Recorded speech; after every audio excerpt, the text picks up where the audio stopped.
Now we move on to turn number 4 in this playthrough of Streets of Shadows. We've seen most of the factions spreading their forces around to take control of as many locations as they can.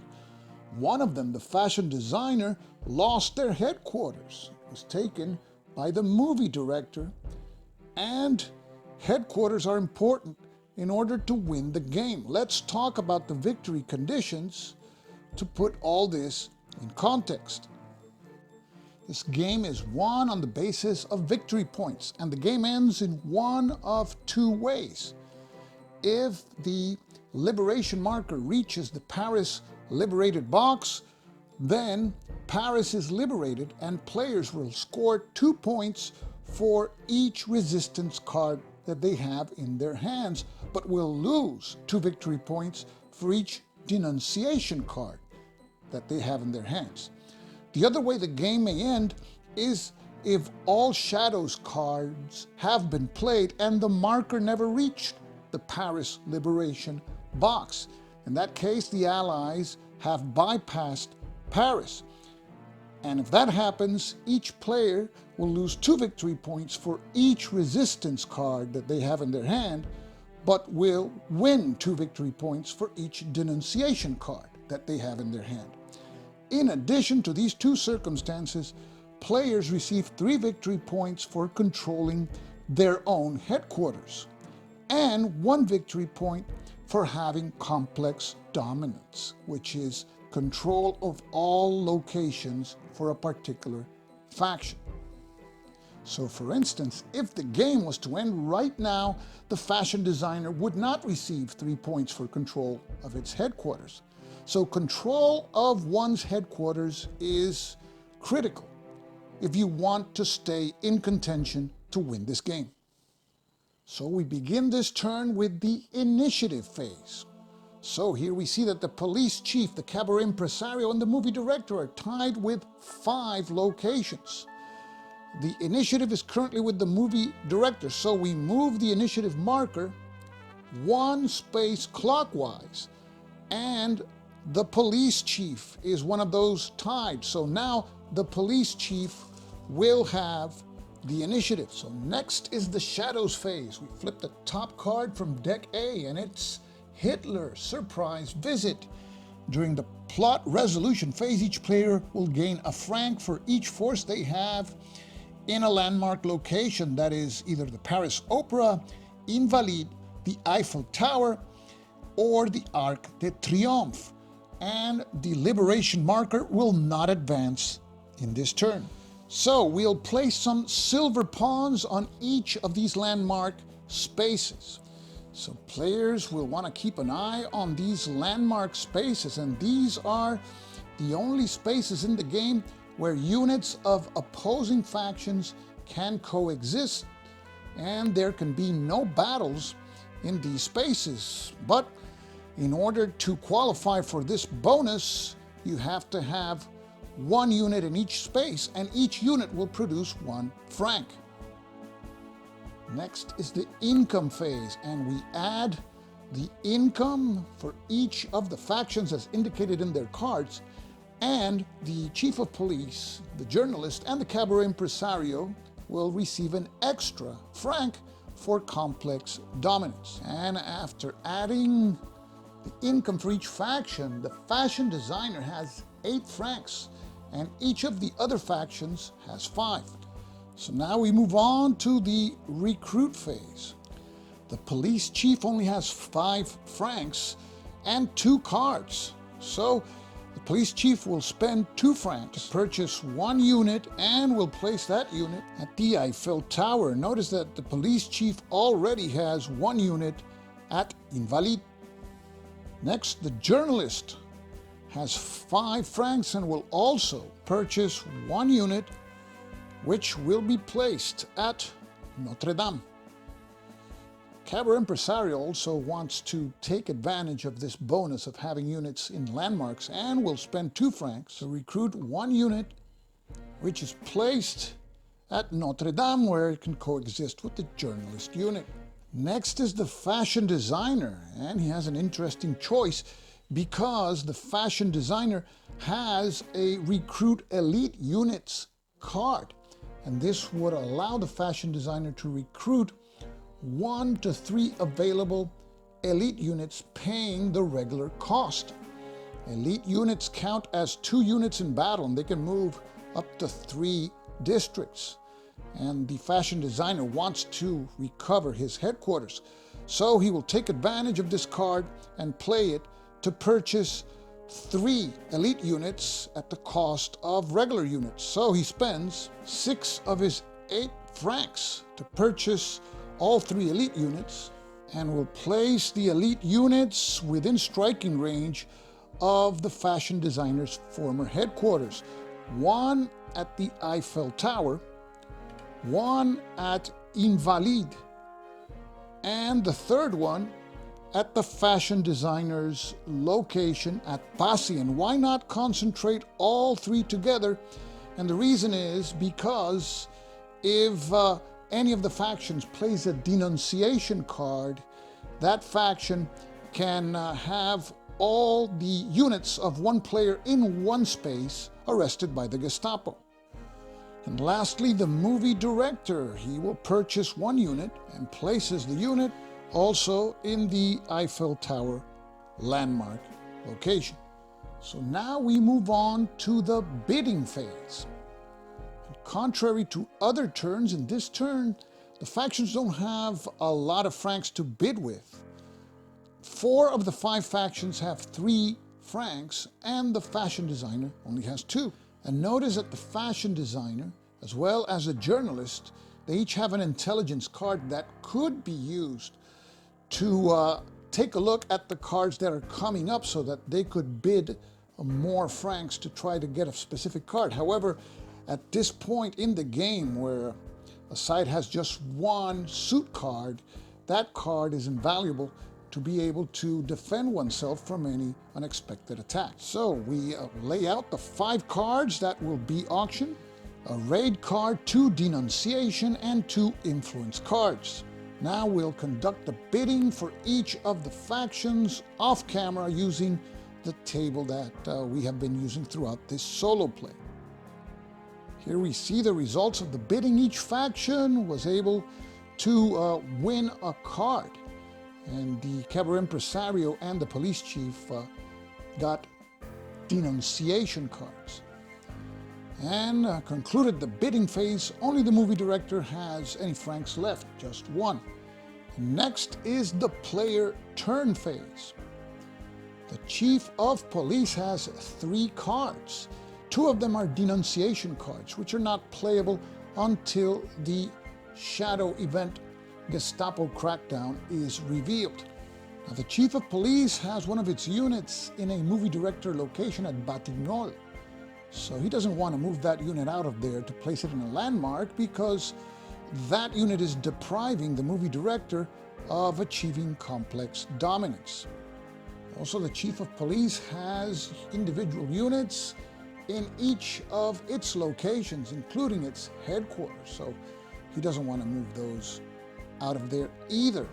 The only other units by the chief of police is another unit in one of his icon spaces at Passy, and then 2 at landmarks, Eiffel Tower and Invalides. So the chief of police will stay put. Next is the journalist. He has a raid and an influence card, so in theory he could raid an enemy headquarters, but he is spread out thin. And notice that the journalist is the faction that receives the less income each turn, just 2 francs.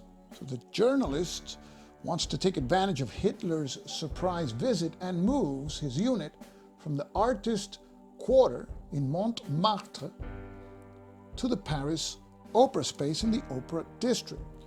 All other journalist units are either in landmarks or in journalist locations in various districts. So no more movement. Next is the cabaret impresario, and he has a denunciation and a resistance card.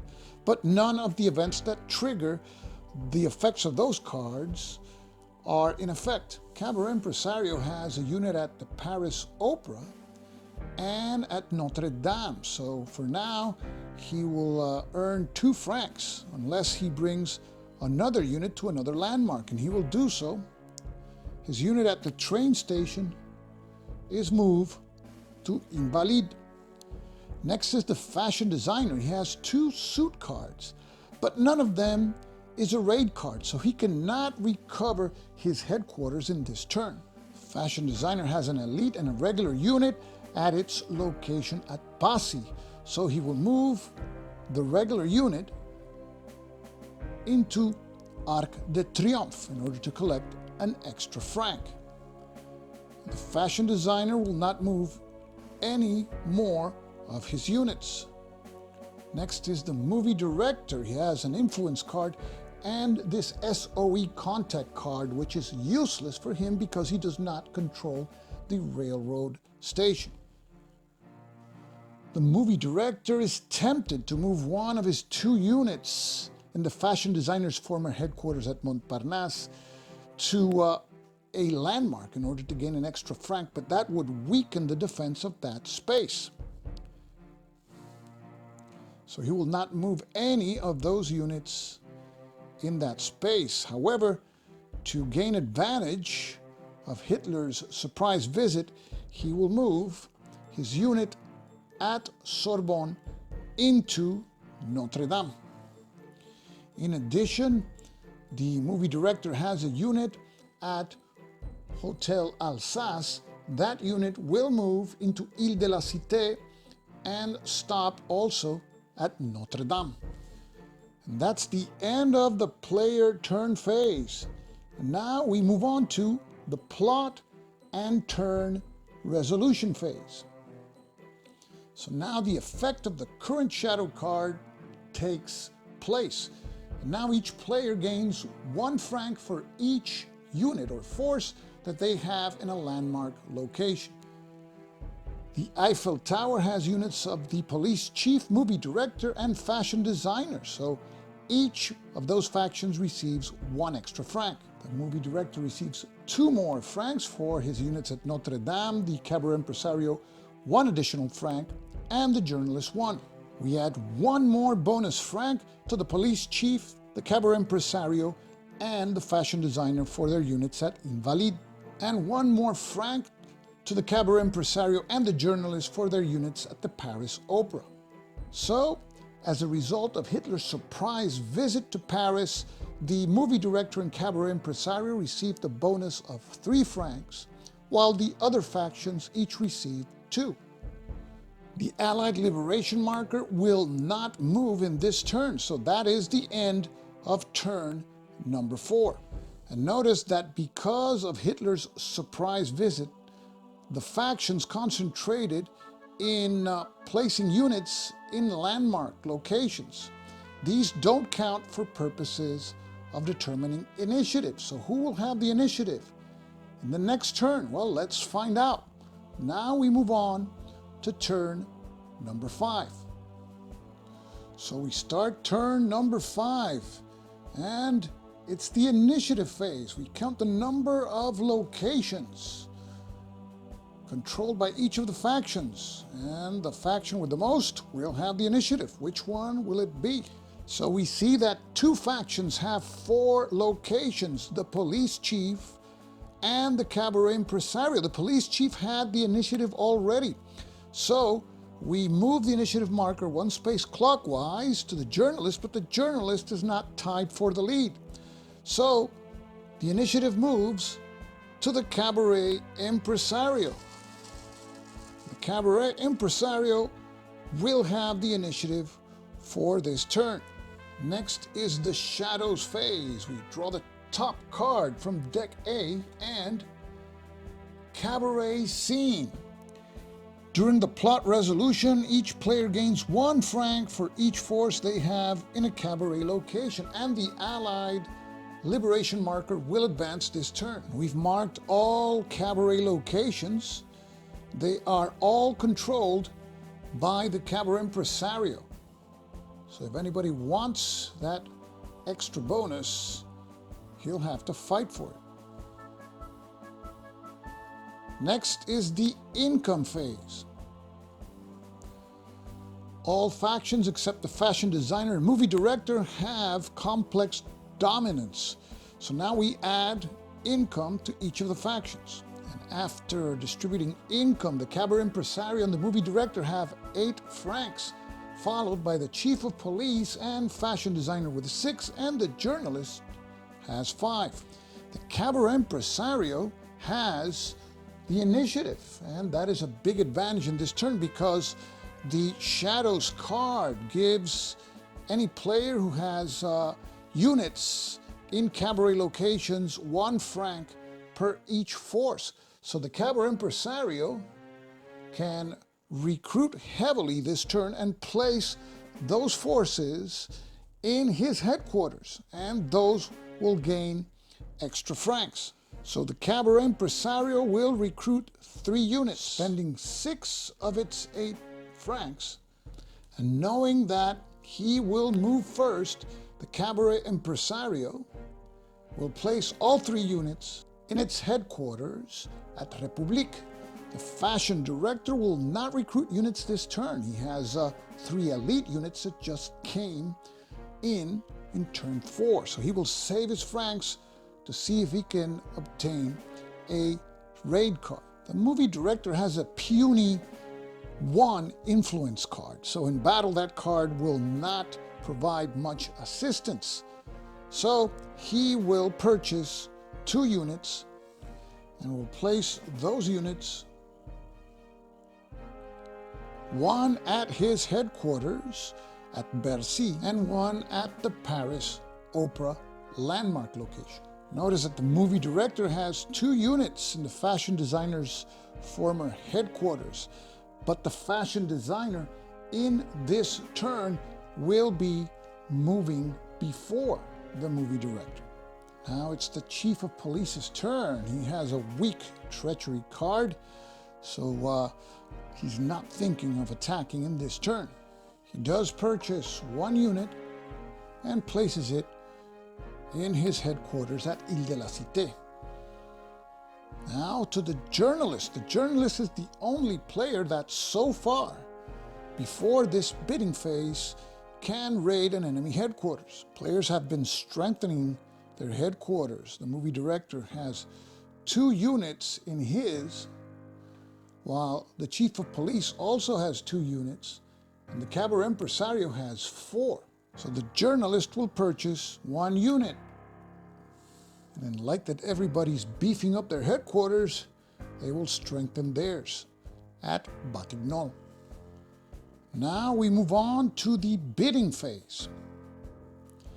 And notice the special ability of the cabaret impresario. At the end of the bidding phase, he can discard 1 action card from his hand without playing it and draw a replacement card.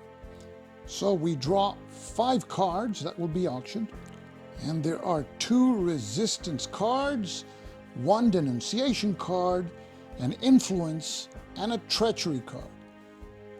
So now, as in the previous turns, we will conduct the random bidding off camera, and we will see who won what card. And here we see the results of the bid. The fashion designer was able to win 2 cards, a denunciation and a resistance card. And the journalist, even though they had 3 francs, was unable to win any bid. So now the cabaret impresario is thinking about using his special ability to discard 1 card at the end of the bidding phase. He has 1 denunciation and 2 resistance cards. So if he can hold on to these 2 resistance cards, each one will be worth 2 victory points, of course, if Paris is liberated. So he's going to take a chance here, and he will discard the denunciation card.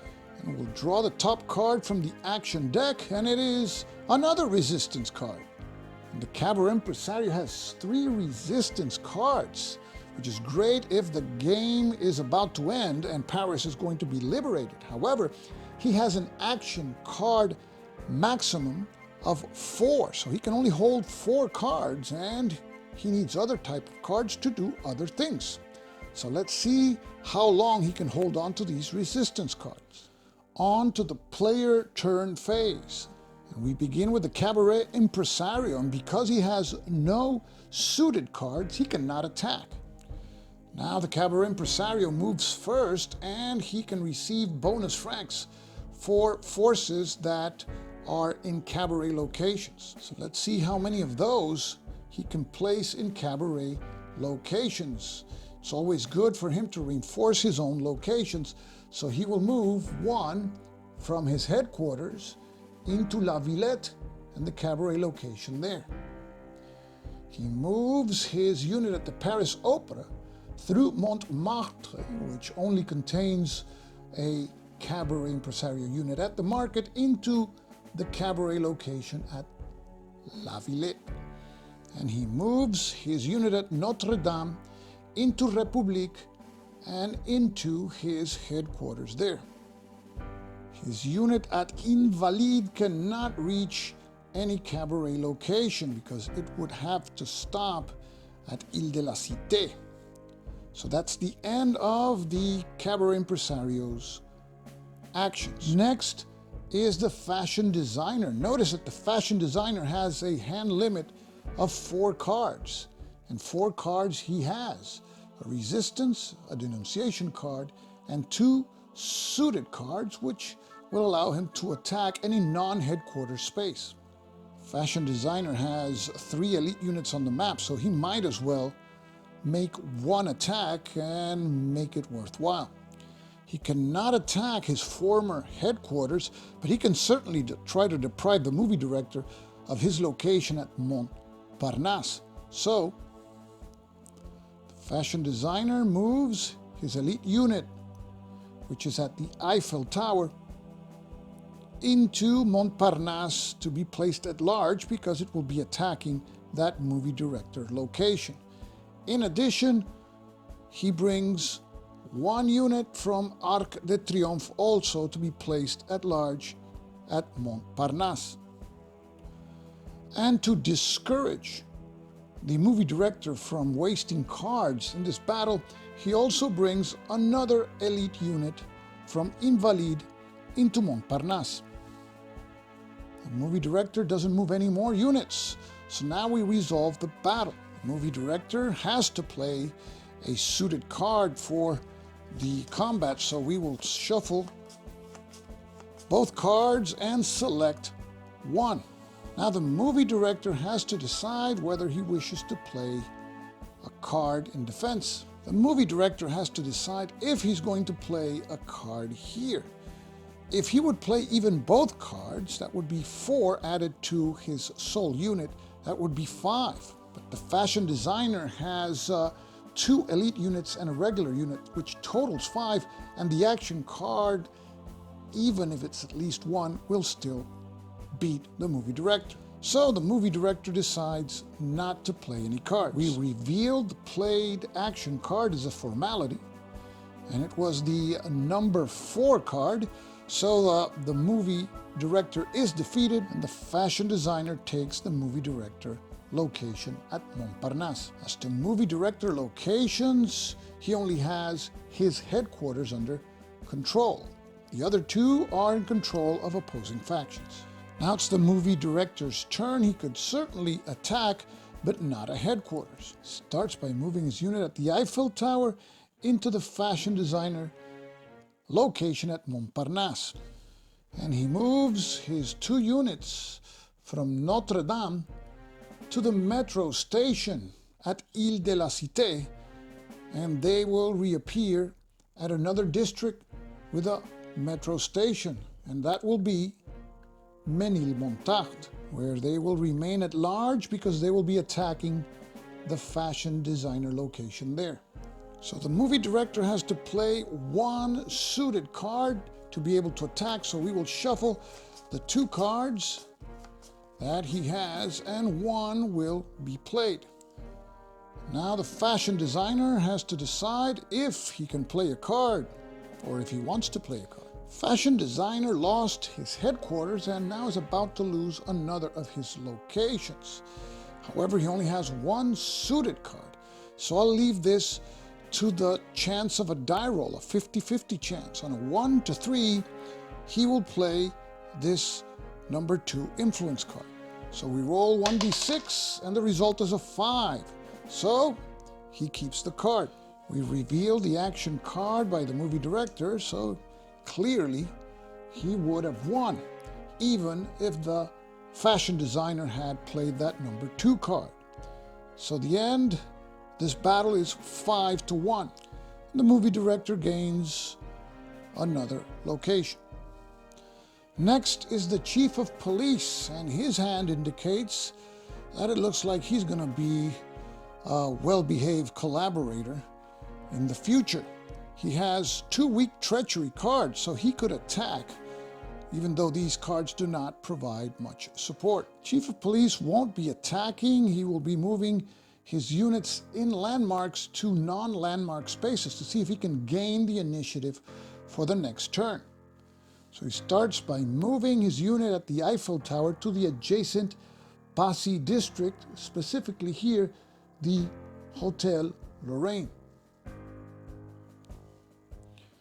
And at Invalides, he will pick his unit and move it to the Abwehr location in that same district. And with that, Chief of Police concludes his turn. Next is the journalist, who was banking on getting at least 1 card during the bidding phase, but he failed.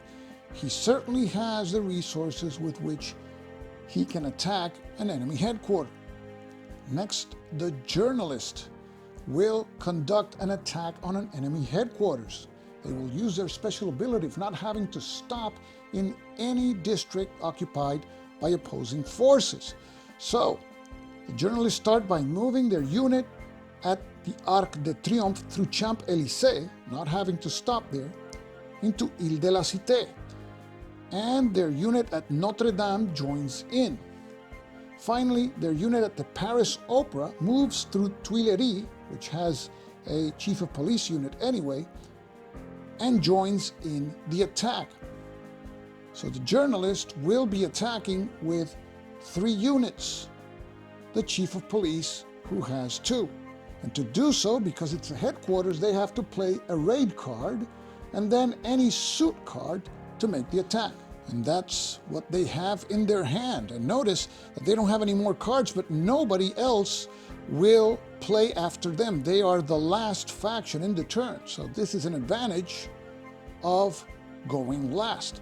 So the journalists play their 2 cards.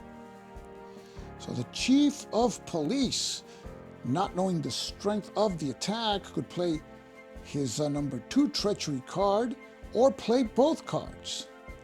And this is for his headquarters, but we will leave it to chance. On a 1 or 2, he will play 1 card taken randomly from the hand, and on a 3 or more, he will play both cards. So we roll 1d6, and he will play both cards. So we place both Chief of Police cards, and we reveal all cards at this time. So the journalists have a strength of 3 cubes plus the strength of the intelligence card. Note that you don't add the strength of the raid card. The raid card only serves as a permission to attack an enemy headquarters. So the journalists have 6. The chief of police has 2 cubes and 3 points in cards, 5. So the journalists defeat the chief of police. If the score would have been tied, all units from both sides would have been eliminated.